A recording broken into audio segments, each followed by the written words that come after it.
Hello, my name is Robin Stewart. I am a partner in the Housing Department. I will be discussing an important aspect of the Renters' Rights Bill and its potential impact on the student accommodation sector, particularly purpose-built student accommodation, or PBSA for short. The explanatory notes published alongside the Renters' Rights Bill contain an interesting, although puzzling, comment regarding PBSAs.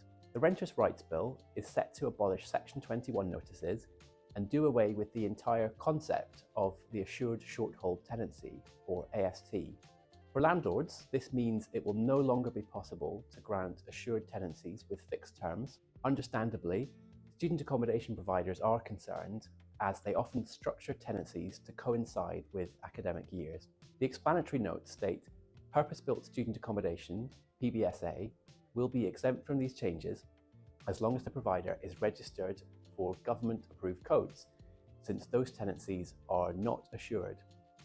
Lettings by PBSA landlords will be governed by the Protection from Eviction Act 1977. This paragraph shouldn't be a surprise. Identical language was used in the explanatory notes to the Renters Reform Bill, which was a proposal from the previous government.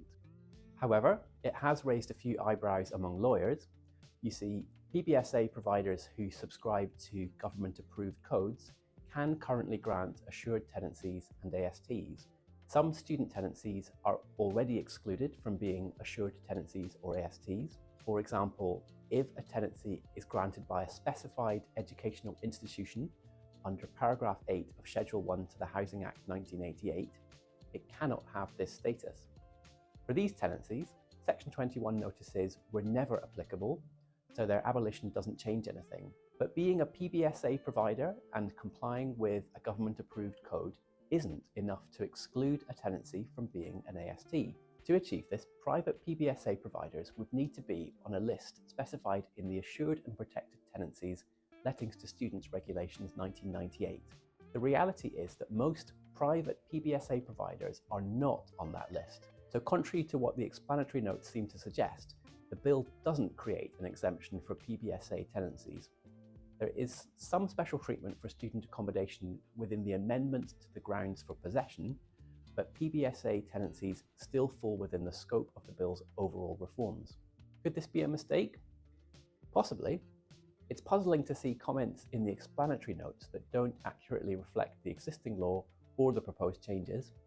It's entirely possible that someone got confused and mixed up the regulations regarding exemptions from HMO licensing with exemptions from assured tenancy status.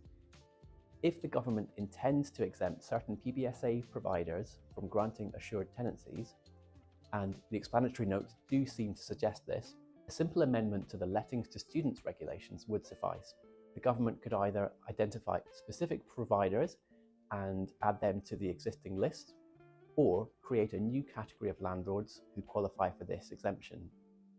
If this is the government's plan, it would be immensely helpful for the sector to receive confirmation sooner rather than later. Now, it's important to keep an eye on the bill's passage through Parliament. It's highly likely that there will be amendments, and this apparent anomaly could be addressed.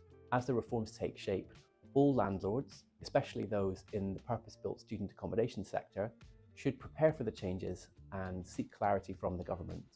At Anthony Gold, we provide specialised legal services to landlords in the student accommodation sector. If you need assistance, please call us on 020 7940 4060 or visit our website for more information.